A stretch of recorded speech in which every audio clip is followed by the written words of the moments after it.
2 years without a single major trophy and 3 consecutive final defeats to Barcelona. El Barça es el mejor. Real Madrid. 5. For an institution that judges itself purely on continental silverware, it's an emergency. And whenever Real Madrid stops resembling Real Madrid, Florentino Perez responds the only way he knows how. He blows the whole project up and starts spending like the club's survival depends on it. Marc Cucurella, Ibrahima Konate, and up towards Konate, goal! Bernardo Silva. Uau! Denzel Dumfries. Atenção ao Dumfries, lateral direito neerlandês.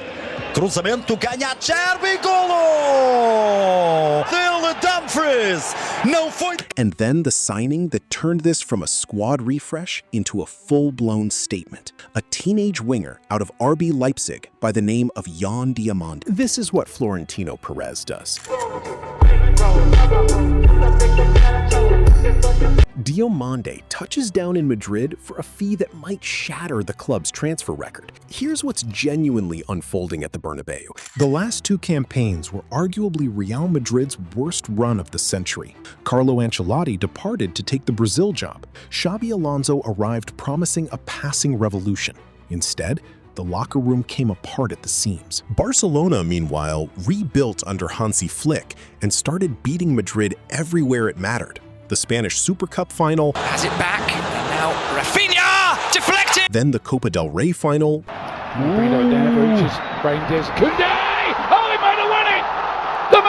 Then it happened again the following season. Barcelona going for a 5th goal. Rafinha keeps his head, keeps his feet. 3 straight final losses to their biggest rival, all within a matter of months. Then Real Madrid crashed out of the Copa del Rey against Albacete, a second-tier side. They're struggling in their league, yet they come up against Real Madrid and put in a performance of the season. In a performance widely called a humiliation, an absolute shambles, as one pundit put it. But they're a shambles at the moment.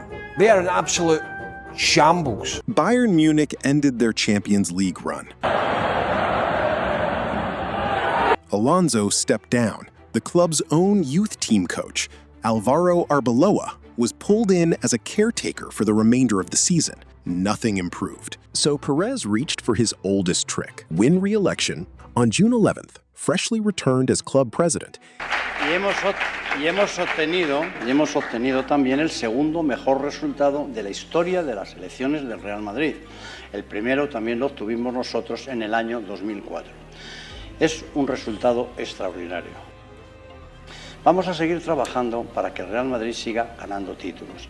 Vamos a seguir estando orgullosos del Estadio Santiago Bernabéu, del mejor estadio del mundo. Orgulloso de tener a los mejores jugadores del mundo. Orgullosos de que vuelva uno de los mejores entrenadores del mundo, un madridista como es José Mourinho. He confirmed Jose Mourinho as the new head coach on a deal running through 2029. A second spell at a club he first led between 2010 and 2013. Mourinho had spent months waving away the speculation. Then Perez secured re-election, and 13 years after leaving the Bernabeu dugout, Mourinho was back, landing for preseason on July 13th. Madrid are gambling that he can pull it off once more, and he's not inheriting a blank slate. Before a single preseason ball was kicked, the club had already reworked nearly half its spine. Cucurella joined from Chelsea for roughly 55 million euros, finally giving Madrid a genuine left-back after years of patchwork solutions since Marcelo's departure. He's combative, tactically sharp, and just lifted the World Cup with Spain, starting every game of a tournament in which the national side conceded only once. Konate signed on a free transfer once his Liverpool deal expired, a powerful, quick center-back suited to Mourinho's front-foot defensive approach. Bernardo Silva left Manchester City as a free agent at 31, arriving not as the winger Monaco once sold, but as a central midfielder, able to dictate tempo alongside Aurélien Tchouameni. Silva, he can play in multiple positions. He came in as a wide player, playing right wing a lot of the time in his first season. He's dominating games possession-wise. in tight areas, he's magnificent. Now scoring goals, he's got double the amount Dumfries arrived from Inter Milan for around 20 million euros via a release clause, handing Mourinho a legitimate attacking threat at right wing-back. 4 major arrivals. And Madrid hadn't even reached the headline signing yet. That headline act is Diamande. Create room for himself, going on a slalom run of the highest order. Still, Diamande!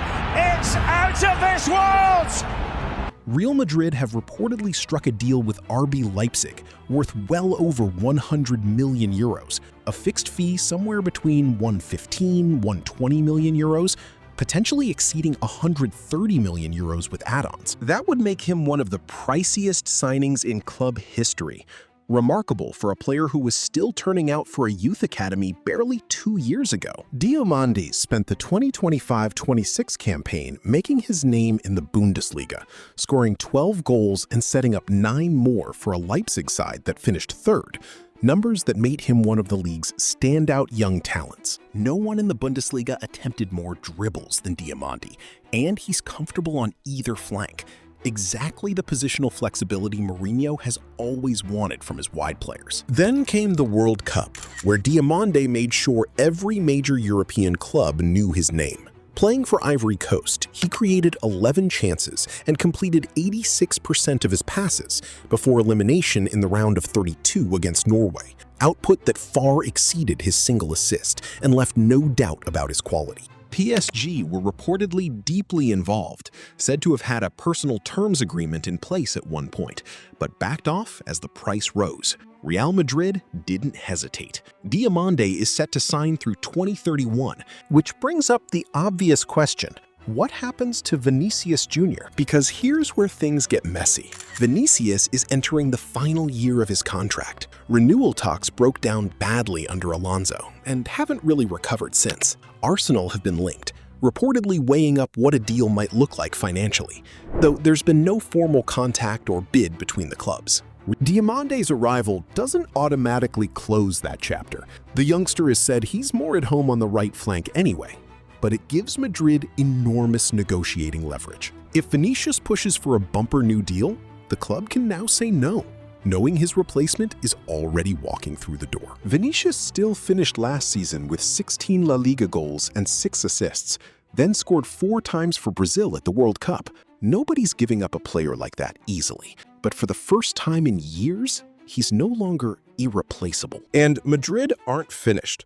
Mourinho has reportedly pushed personally for Inter Milan's Alessandro Bastoni, with Inter said to be holding firm on a 70 million euro valuation for the ball-playing center-back he wants anchoring his defense. Even bigger is the noise surrounding Rodri, Spain's World Cup winning captain, who many consider the tournament's outstanding player after Spain edged Argentina 1-0 in extra time in the final, is reportedly open to leaving Manchester City. Madrid have apparently capped their bid well under City's valuation, and some Spanish reports suggest even Florentino Perez isn't fully sold, for reasons that remain unclear. Don't be shocked if this saga runs deep into the window. Elsewhere, Endrick is back in Madrid following a loan spell at Lyon, where he scored 5 goals and added 7 assists across 16 League One appearances, hoping a new manager finally gives him a genuine role. So picture how this squad could line up once Mourinho settles on a system. His trusted 4-2-3-1 looks likely to return, Tchouaméni anchoring deep alongside either Bernardo Silva or a newly signed Rodri providing control. Jude Bellingham, whose numbers dropped sharply last season to just 8 goals and 2 assists across 40 games after being shifted into a deeper role, could finally be freed to play as a genuine number 10 again, the role that produced 23 goal involvements in his debut Madrid season. Ahead of him, a front line designed for pace and directness. Kylian Mbappe through the center, fresh off a 2nd consecutive World Cup Golden Boot with 10 goals, and now the tournament's all-time top scorer. Vinicius or Diamande stretching play out wide, and whichever of the two isn't starting, waiting to change games from the bench. This isn't a possession-first football team. It's a side built to win the ball back and finish you off within 8 seconds. Precisely the football Mourinho has built his entire career on. Nobody knows yet if it actually works. Konaté's lapses in concentration won't vanish just because he's changed clubs. Packing this many big personalities into one dressing room has broken Real Madrid before, and Mourinho's track record with senior stars is, at best, complicated. But after 2 years of losing final after final to Barcelona, getting knocked out of the cup by a second division club, and burning through 3 head coaches, Real Madrid have responded the only way they know how: by spending like a club with something to prove. Hansi Flick and Barcelona should be watching closely, so should everybody else.